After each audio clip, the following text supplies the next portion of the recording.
Hey there, football fans. The NFL draft continues tonight as the Dallas Cowboys have the second and third picks in in the second round and third round picks tonight. But let's look back to last night, the first round pick, Mazi Smith out of Michigan.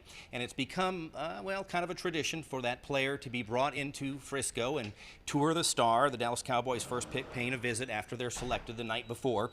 And they get the first class VIP treatment. Today was no different. Michigan defensive lineman Mazi Smith and his mom making the trip to Frisco. As always, they arrive on owner Jerry Jones's bus. They get a tour of the facility, seeing Super Bowl trophies and rings before heading behind closed doors to talk business. I got a chance to meet Osa and Tyler Smith, and we just chopped it up, just a little meet and greet. You know, we're going to get into the nitty-gritty later, but, you know, Osa told me, he said, you know, this is a defense that you can thrive in, that's meant for us to thrive, and we're going to have fun.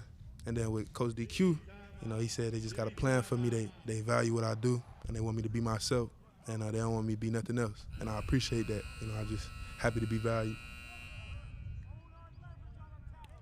And as I tried to say, but it didn't come across so eloquently earlier, tonight the second and third rounds of the NFL draft, so the Cowboys have two more picks.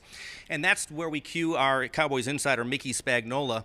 Before we get to the second and third rounds tonight, though, let's talk about Mazi Smith. Got to meet with the media for the first time today. What were your impressions? Oh, my impressions were not only is he a huge human being, he seems to be a very bright one.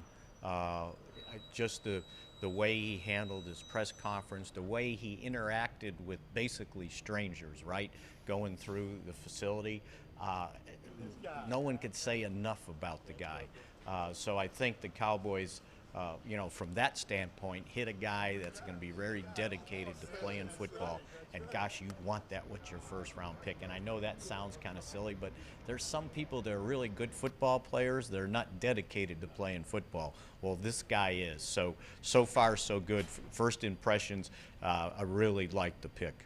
And how important to you was getting that position filled and getting a run stopper? Yeah, and that's something the Cowboys have been missing. That's why they didn't go to extremes to re-sign Jonathan Hankins, kind of a big man that plays nose tackle and can anchor down the middle of the defensive line, but they only signed him to a one-year deal.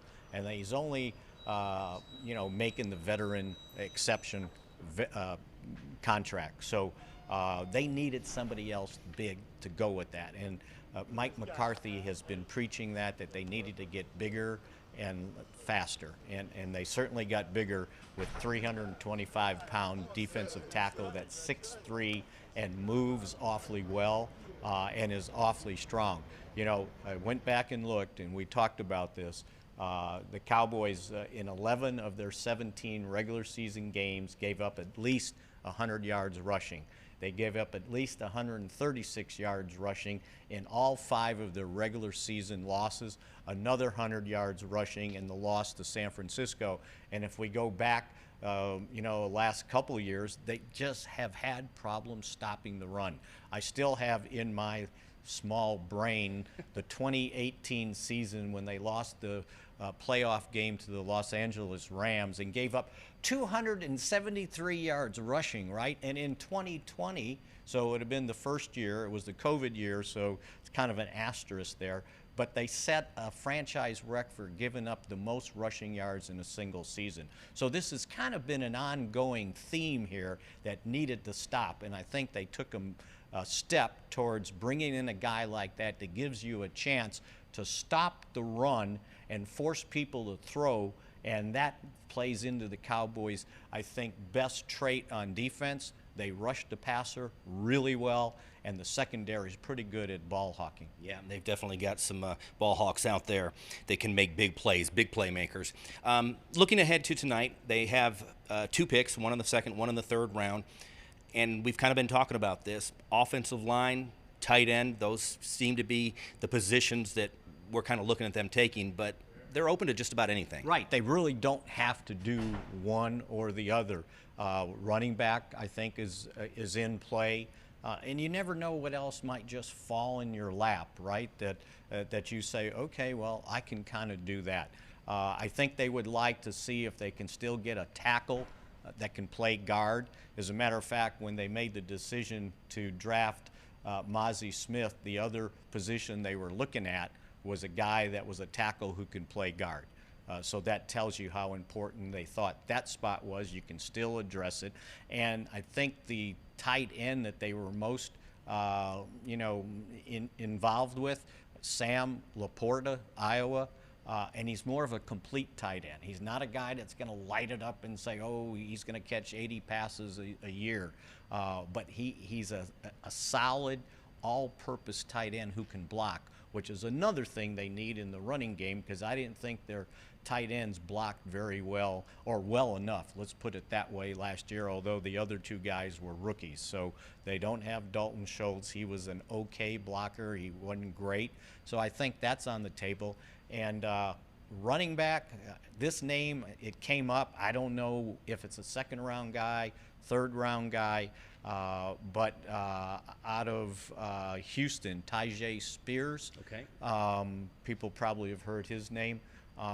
Keep an eye on that one too. So they need somebody to go along with what they have at the running back position to complement Tony Pollard. And the other thing with Tony Pollard, and I think we talked about it yesterday when we were talking running backs, is the fact that, he's coming off an injury, and it was a 4-month rehab. So we're not even close to 4 months yet. And there's no guarantee he's still the same Tony Pollard.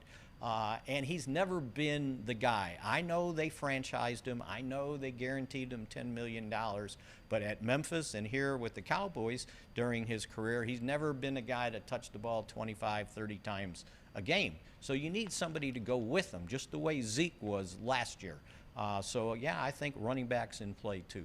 I think the common denominator in everything that you just said is whether it's a lineman, a running back, a tight end that they choose tonight, the Dallas Cowboys are looking for versatility and someone that can contribute right away. Thank you so much, Mickey. Appreciate your time. That's going to do it, football fans. Enjoy the second and third rounds of the NFL Draft tonight.